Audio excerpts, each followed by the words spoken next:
From Bolivia to Bakersfield, welcome and welcome back, fellow fans of Clash of Clans from around the world. It is your host, Galadon, and in today's episode, how to raid with maximum efficiency in the clan capital, setting yourself up for huge capital gold, and you'll see that I'm using two different armies. Now, both, of course, are using the Graveyard spell, and the Graveyard spell is key because it's going to be working times 6 in the second of each of these attacks, and you'll notice in all of these replays, these districts are being destroyed in 2 attacks. But that's not really the point here, is it? You've seen many videos about destroying almost any district in 2 attacks other than Capital Peak.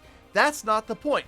The point here is to, with the first attack, go a little bit easy, tread a little softly on the defending district, and although setting it up for a beautiful 3-star with the second attack, not taking most of the loot, not doing the majority of the damage, and as you can see right there, 29%. Seems like a pretty poor attack, but set up for the second attack, coming in with the Hog Raiders instead of the Archers and the Battle Rams this time. Now, of course, I realize that this strategy is mostly useless if you only attack in clan capital raids with one account, because what we're doing is setting up for the second raid to be amazing, which I guess if you wanted to see how much capital gold you can get in one raid, this is a way to do it. And also, you're not really stealing from anybody else, where that's a complaint that I had seen in previous episodes when you try sandbagging, meaning intentionally doing poorly and setting up, doing some damage to major defenses so that another attack can do much better and grab more capital gold.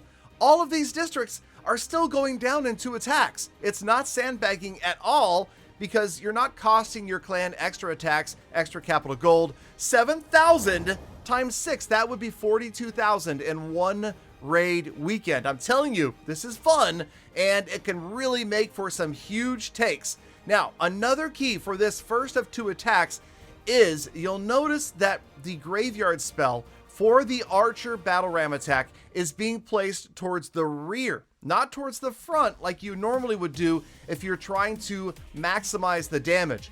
These Graveyard spells are like Sui Graveyard spells. We know they're not going to get much done.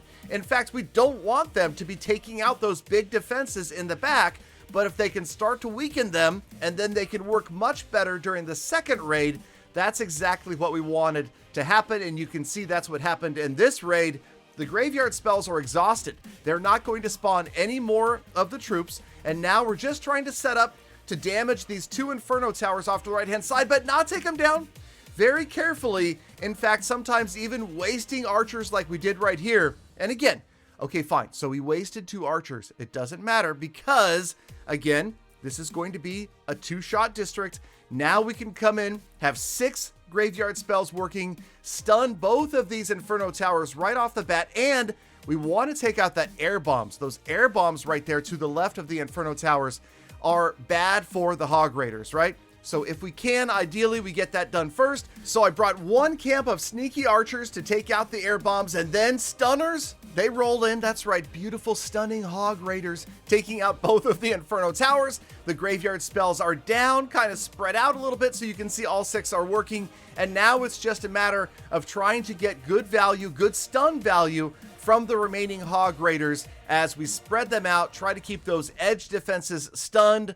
Wait for your minions. Try not to drop them when you've got some air targeting defenses that are still up in the area. Drop them as you see fit if you've got a lot of trash buildings like off to the left-hand side, and that's pretty much going to be it. With 6 Graveyard spells working, unless you have a really highly concentrated base where all of the defenses are right on top of each other, they're almost always going to annihilate everything in their path. And that's exactly what happens here, although it's close. For a moment, we thought, this might not work out. You can see we don't have any Hog Raiders left. We just have minions and a bunch of Graveyard skeletons. The bomb tower, of course, is going to be doomed if we can get rid of this last air targeting defense.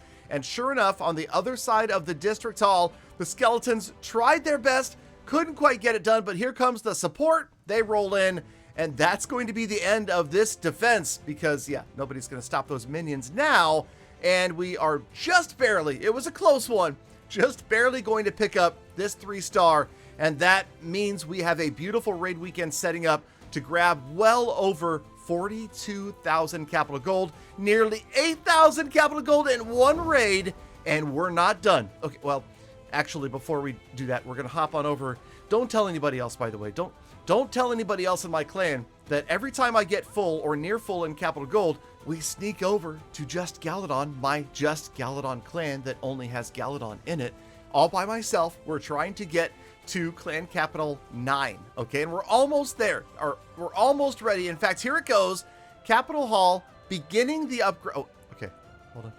We have one more building to upgrade, and then Capital Hall will begin its upgrade to level 9, all by myself. I'm pretty proud. I don't know if there's any other content creator that has done this one, okay? And I do like being first. I do like being unusual, doing things slightly differently. And although this has taken a lot of work, I expect by the end of next weekend, my Capital Hall will be level 9. And as you can see right here, we just crossed over 3 million capital gold donated by my Galadon, the main account. But we have used 30 plus accounts to get this done. Now, one more raid, one more beautiful setup from another one of my accounts, this time in Wizard Valley. And notice where I am specifically trying to open up the deployable area.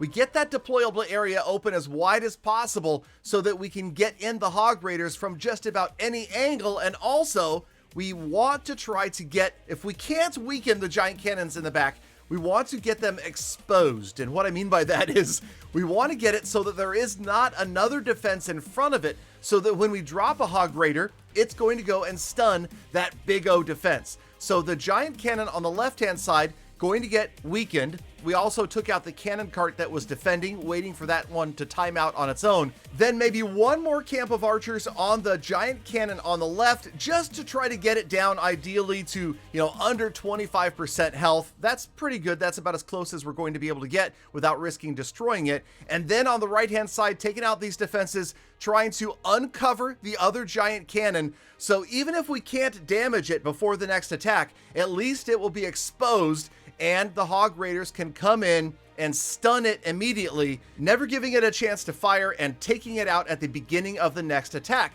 Notice, although we had a lot of percentage, 43, a very small amount relatively of capital gold, and that is again because we did not take out key defenses that are worth massive amounts of capital gold. Then we drop in the graveyards in the middle, immediately headed out here to stun. There we go. And then we bring in the minions to help wipe out the ground targeting only giant cannons.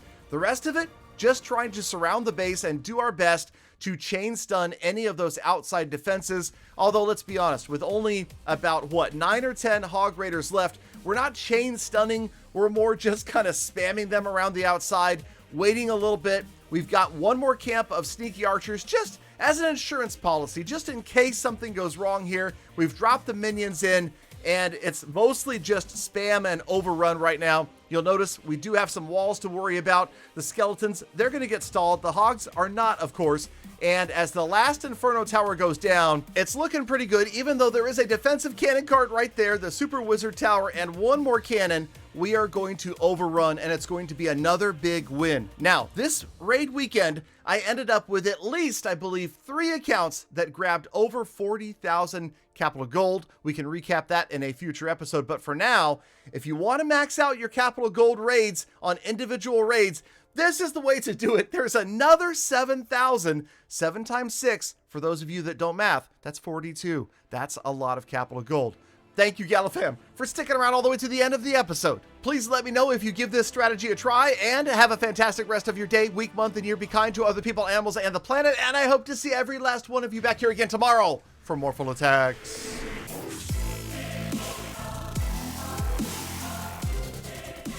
Galadon, I like the number 42 because it's the same as 17 times 3. Isn't it?